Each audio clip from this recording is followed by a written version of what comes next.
이스라엘 백성들이 이제 요단강을 모두 다 건너게 됩니다.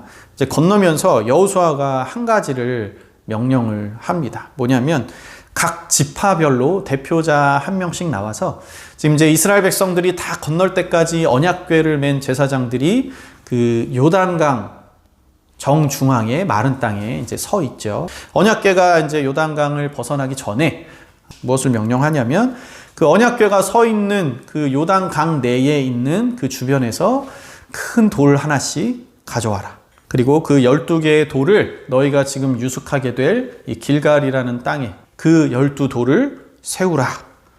그리고 그것을 증거를 삼겠다라고 명령을 합니다.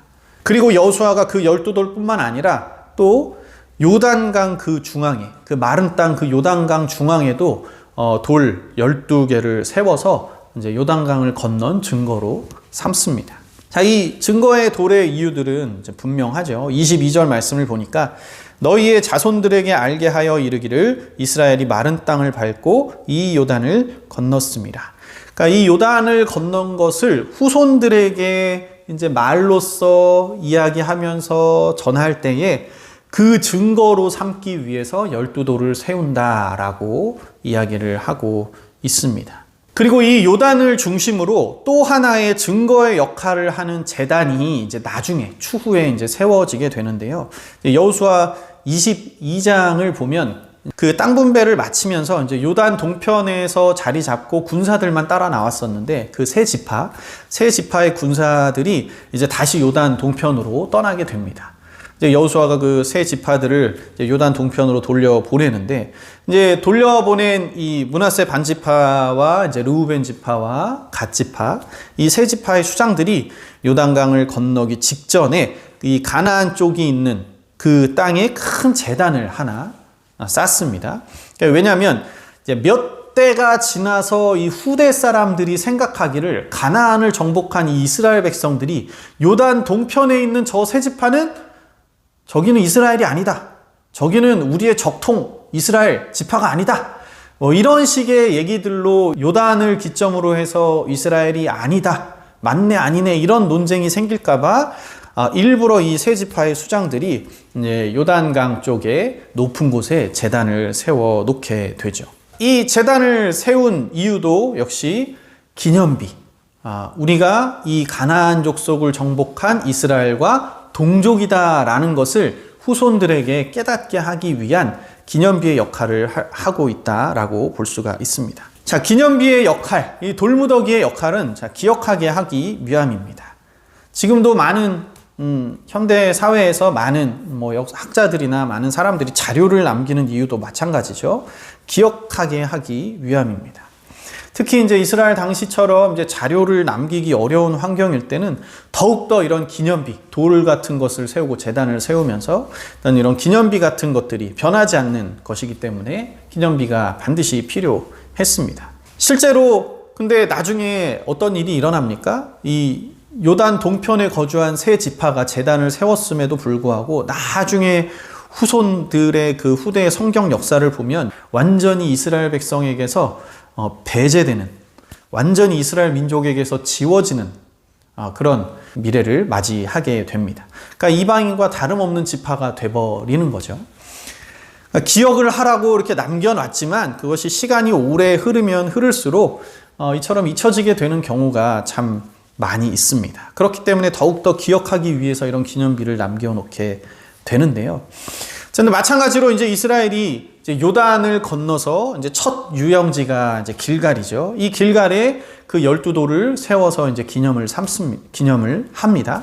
그리고 이제 그것뿐만이 아니에요. 길갈에 유숙하면서 바로 한 게 뭐냐면 할례입니다. 이 광야 40년 기간 동안 백성들이 아무도 할례를 행하지 못했어요. 그러니까 이집트에 있었던 백성들만 할례를 행했고 광야에서 태어난 아기들은 할례를 받지 못했습니다. 그래서 여리고에 들어가기 전에 모든 남성들이 다 할례를 받습니다. 자, 할례를 받는 이유도 뭡니까? 하나님의 자녀라는 증표, 하나님의 자녀라는 증표로서 하나님께서 아브라함에게 허락하신 약속의 증표였기 때문에 이스라엘 백성들은 계속해서 할례를 행했습니다. 그리고 이 길갈에서 또 한 가지 특별한 사건이 하나 있었는데요. 이 길갈에서 처음으로 그 가나안 현지의 음식을 먹는 순간 무슨 일이 일어났냐면 그 다음 날부터 만나가 그쳤다라고 여호수아에 기록이 되어 있습니다. 만나가 뭡니까? 이 광야 40년 동안 이스라엘 백성의 주식이었던 것이 만나였습니다. 아침이면 그냥 당연스럽게 만나가 있었고 그것을 거둬서 먹었던 것이 이스라엘의 주식인 만나였죠. 그런데 그런 40년 동안 함께 했던 당연하게 내렸던 그 만나가 거짓말처럼 하루아침에 그 가나안 땅에서부터 이제 그쳐진 것입니다. 지금 우리 사람들은 생각하기에 어떻게 매번 그런 이슬같이 그런 만나가 매일매일 맺혀서 그거를 걷어서 먹었다는 게 말이 돼? 우리는 지금 이렇게 생각하지만 당시 이스라엘 백성들은 어떻게 만나가 안 내릴 수가 있지? 어떻게 만나가 없을 수가 있지? 이런 느낌인 거죠. 하루아침에 만나가 내리지 않았으니까요. 그런데 이제 이 만나는 여러분도 아시다시피 시간을 두고 오래도록 증거로 남길 수 있는 그런 물건이 아닙니다. 금방 상하고 썩어서 없어지는 음식이었기 때문에 이 만나 자체를 증거로 남길 수가 없었죠. 물론 언약궤에 이제 만나를 담은 항아리가 보관되었다라고 이야기를 하지만 이 성경에도 보면 나중에 보면 소리 소문 없이 이 언약궤도 사라지고 언약궤 안에 있는 이 만나를 담은 항아리 이것도 다 사라지게 됩니다. 아무튼 이렇게 놀라운 역사로 이스라엘 백성들과 함께했던 만나도 이게 증거로 남겨져 있질 않다 보니까 현대인들을 포함해서 그 후손들은 만나를 기억하기는커녕 의심하기 일쑤입니다. 증거로 남겨져 있지 않으면 다 기억하지 못하고 잊어버리고 심지어는 의심해버립니다. 사람들은 자신이 본 것만 기억하는 경향이 있죠. 우리가 경험하는 것만 사실이다라고 말하는 경향이 있습니다. 남겨진 자녀들을 통해서 역사를 유추하고 그 역사를 기억해내고 그 역사가 사실이다 이렇게 이야기하기도 하지만 그 증거가 제대로 남겨져 있지 않으면 우리는 역사에 대해서 제대로 바라볼 수가 없죠. 어떤 역사가 있었는지 우리는 알 길이 없습니다. 그래서 역사를 제대로 기억하지 못하고 심지어는 증거가 제대로 남겨져 있지 않으면 우리의 기억을 조작당하기도 합니다. 그러니까 역사를 왜곡하여서 잘못 기억할 수도 있다라는 거죠. 실례로 이제 고구려에 대한 논쟁이 참 많지 않습니까? 중국과 우리나라의 학자들이 실제로 싸우고 논쟁을 합니다. 우리 역사다라고 싸우는 거죠. 실제로 방송에서 제가 이제 직접 본 거였는데 어떤 방송에서 말하기를 실제로 정개토 대왕비 그쪽에 관광을 갔는데 그쪽에 중국 가이드가 중국인 관광객들을 대상으로 어떻게 가이드를 하고 있냐면 한국인들은 이 광개토 대왕비, 이 고구려 역사가 자기들의 역사라고 가르치고 있답니다. 하하하하 라면서 웃고 있다라고 합니다. 그러니까 중국인 관광객들도 막 웃으면서 실제로 지금도 많이 그렇게 이야기를 하죠. 한국 사람들은 다 역사가 자기들 거라고 한다 이렇게 이야기를 한다라고 하죠. 이처럼 후손들은 기억이 조작되기도 합니다. 심지어는 이 역사에 대한 기억이 완전히 리셋되기도 합니다. 경험해보지 못한 역사에 대해서 잘못된 지식과 신념을 가지기도 하죠. 그래서 실제로 우리나라에서도 그런 일이 지금도 있다라고 합니다. 지금까지는 정말 조상 중에 어떤 분이 굉장히 훌륭한 의병 활동가였다. 아니면은 우리 해방운동가였다. 이렇게 알고 지금까지 막 기념하고 집안의 어떤 훌륭한 분으로 막 모시고 있었는데 그렇지 않은 사람으로 밝혀져서 실제로 기념비를 나라에서 걷어내는 그런 일들이 지금 우리나라에도 심심치 않게 계속해서 일어나고 있거든요. 그러니까 우리의 기억은 자꾸 조작되고 막 리셋이 된다라는 겁니다. 심지어 증거가 제대로 남아있지 않는 경우라면 역사에 대한 기억 조작이 더 심각하게 일어나겠죠. 그래서 하나님께서 그런 우리 인간의 연약함을 잘 아셔서 우리의 기억이 조작되지 말라고 뭘 남겨주셨습니까? 바로 성경을 남겨주셨습니다. 이 성경 역사를 보시면 아시는 분들은 아시겠지만 유대인들이 얼마나 정성 들여서 이 구약을 필사해 왔습니까? 이 구약을 후손들에게 남겨주기 위해서 하나님의 말씀 모세오경부터 시작해서 이 말씀을 후손들에게 글자 하나, 토시 하나 틀리지 않고 남겨주기 위해서 얼마나 노력했는지 이 역사에 대해서 배운 사람들일수록 더 잘 알고 있습니다. 이 1940년도에 사해 사본이라는 것이 발견이 됐습니다. 그 사본이 이제 BC 100년경쯤에 쓰여진 것으로 이제 밝혀졌습니다. 그러니까 사본 중에 가장 오래된 사본으로 알려져 있는데 이제 히브리어 성경인 거죠. 그러니까 다른 필사본들을 통해서 볼 때 거의 히브리어 성경, 구약 성경과 거의 내용이 다 남겨져 있는, 거의 모든 내용이 그대로 담겨져 있는 가장 오래된 필사본이 발견이 된 건데요.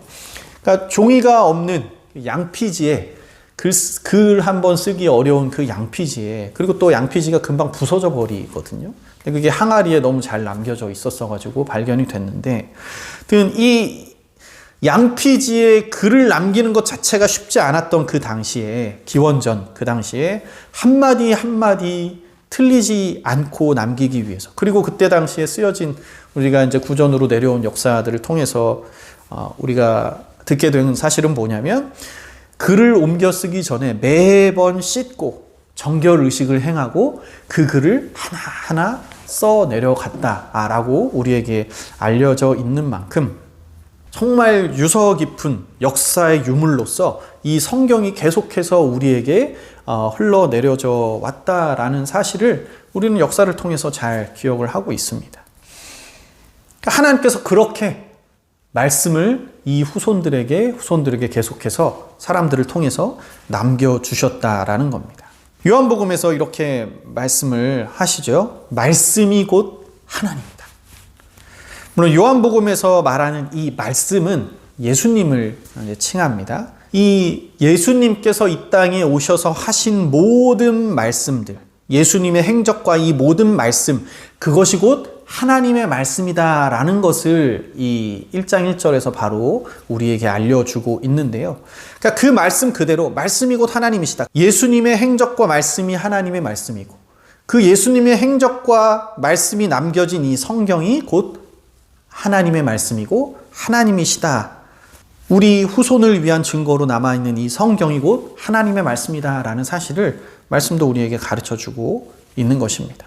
오늘 본문 24절을 보면 여호수아가 이 12개의 도를 증거로 남긴 좀 더 근본적인 이유가 24절에 나타나고 있는데요. 단지 그냥 요단강을 우리가 마른 땅을 건넜다, 그 사건만을 기억하는 것이 중요한 게 아니라는 거죠. 24절을 보면 이는 땅의 모든 백성에게 여호와의 손이 강하신 것을 알게 하며 너희가 너희의 하나님 여호와를 항상 경외하게 하려 하심이라.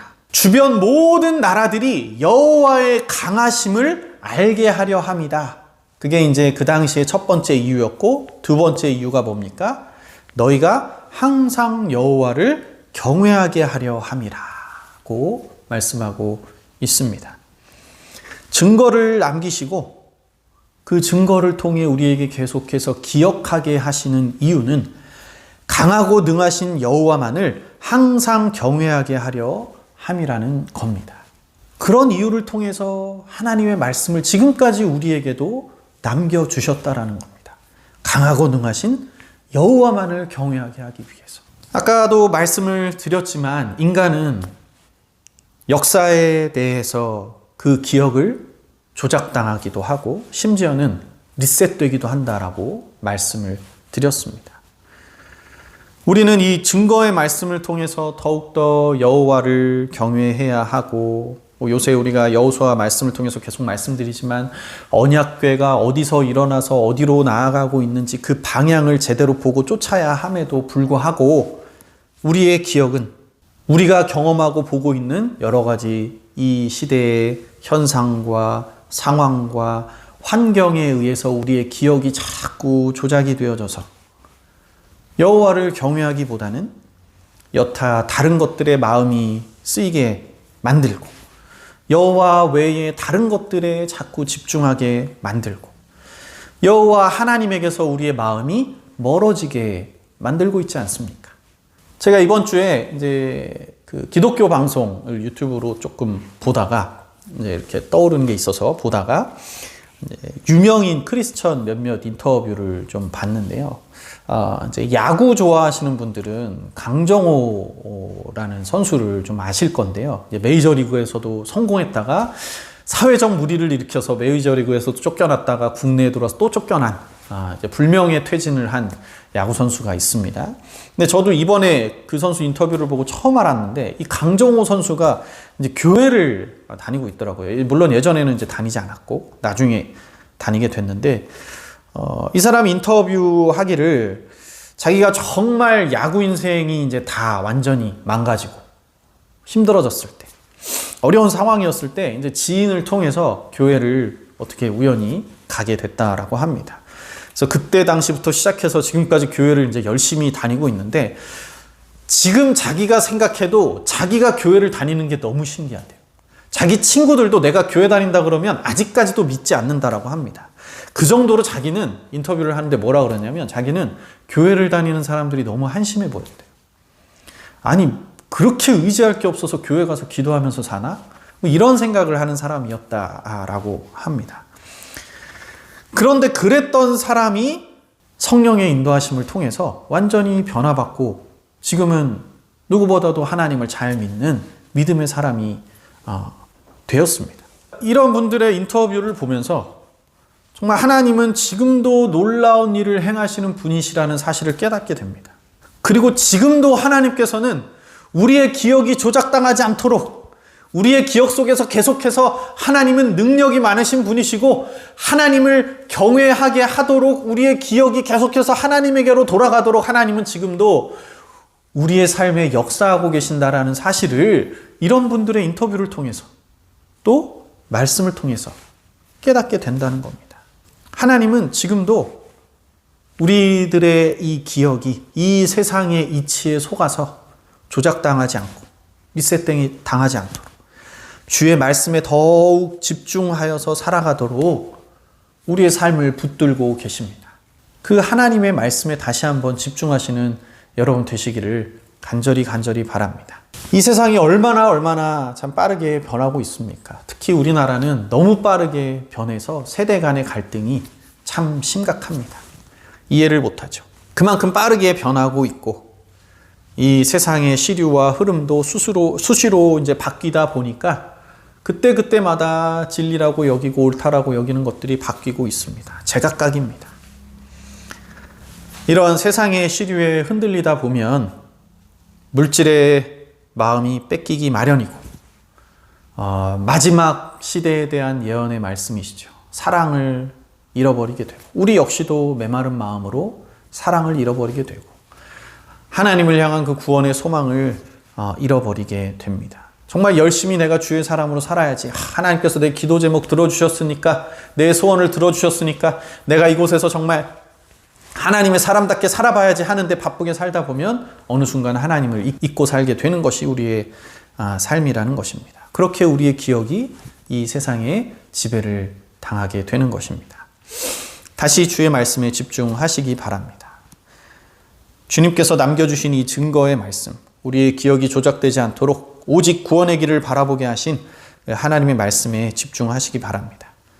그리고 우리가 이 세상에서 살아가야 할 지혜도 이 말씀 가운데 있습니다. 특별히 아마 우리가 지혜로워야 할 필요가 있는 시기인 것 같습니다. 말씀 안에 거한다라고 생각하고 이 땅 가운데 살아가지만 너무 이분법적인 논리로만 이 세상을 멀리하는 것은 하나님의 뜻이 아니라고 생각합니다. 정말 말씀 속에서 삶의 지혜를 얻고 이 땅 가운데서 내가 얼마나 지혜롭게 살아갈 것인지 또 그 상처받은 영혼들이 정말 누구인지 우리가 정말 품어야 할 사람들이 누구인지 우리가 외면하고 우리가 바라보지 않고 우리가 배척하고 있는 사람들이 정말 우리가 사랑해야 할 사람들이 아닌지를 우리가 잘 살펴보고 정말 말씀에 집중해서 다시 우리의 기억을 하나님에게로 집중해서 지혜롭게 이 땅 가운데에서 사랑하며 살아가는 귀하고 복된 여러분들의 삶이 되시기를 예수님의 이름으로 축복합니다. 기도하겠습니다.